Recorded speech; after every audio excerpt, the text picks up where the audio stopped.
A minority representing several countries, languages, religions, and skin colors, Asian Americans have found a new kinship with the Black American struggle for social justice. Nancy Chen reports on why some believe this is the year the model minority has finally become woke.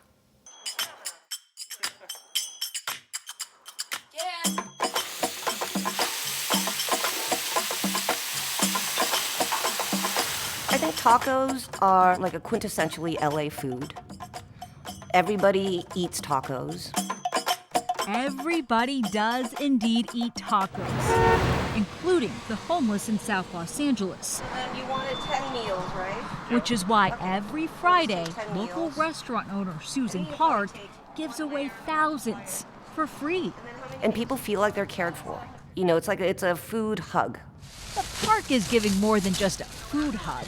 It's her way of supporting Black Lives Matter as she serves predominantly Black neighborhoods. I know that it was Black people and Black bodies that were at the front lines of fighting for the Civil Rights Act to be passed. Their bodies were brutalized, and yet I benefit. Park created the Facebook page Asian Americans for Black Lives Matter after the deaths of Trayvon Martin and Michael Brown. This summer, the movement was reignited after George Floyd was killed, with many Asian Americans joining in the protests.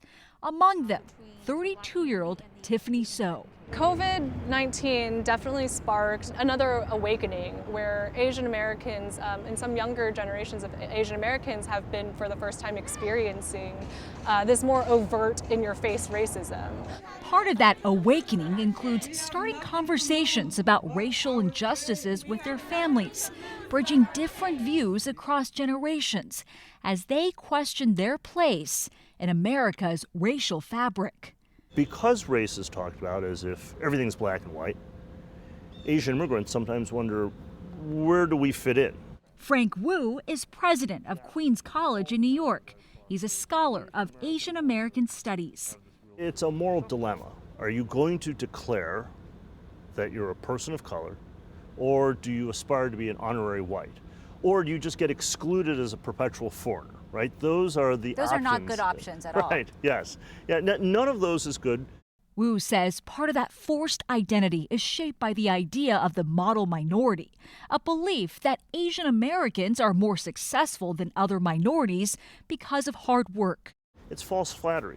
It's not even really a compliment of Asian Americans. It's just a way to denigrate other people of color, of saying, look at the Asians.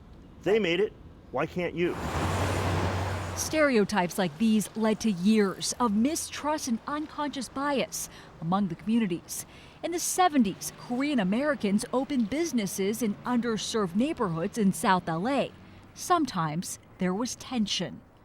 Frustrations came to a head in 1991 when 15-year-old Latasha Harlins was killed after a Korean store owner accused her of stealing orange juice.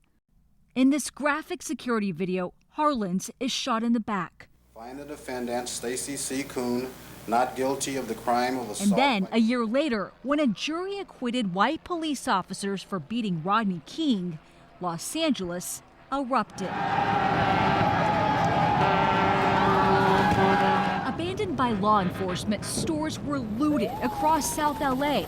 More than 60% of the damage on Korean American businesses. Where's your human dignity?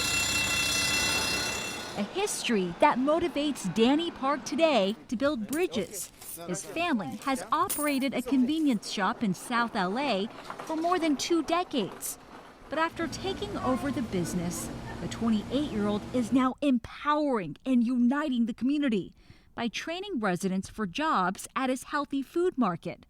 Among the items sold, an orange juice named after Latasha Harlins.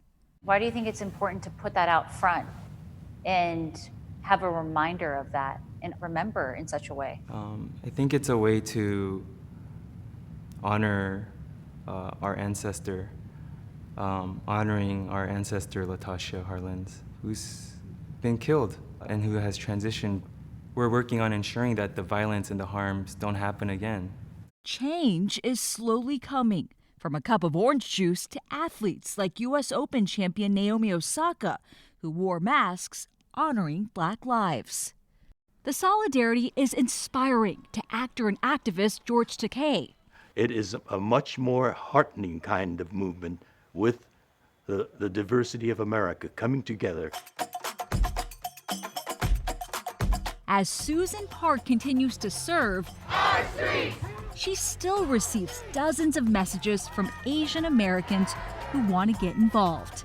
You just listen to people and show that you care about them and that they want you to be their friend. Communities working together to create change.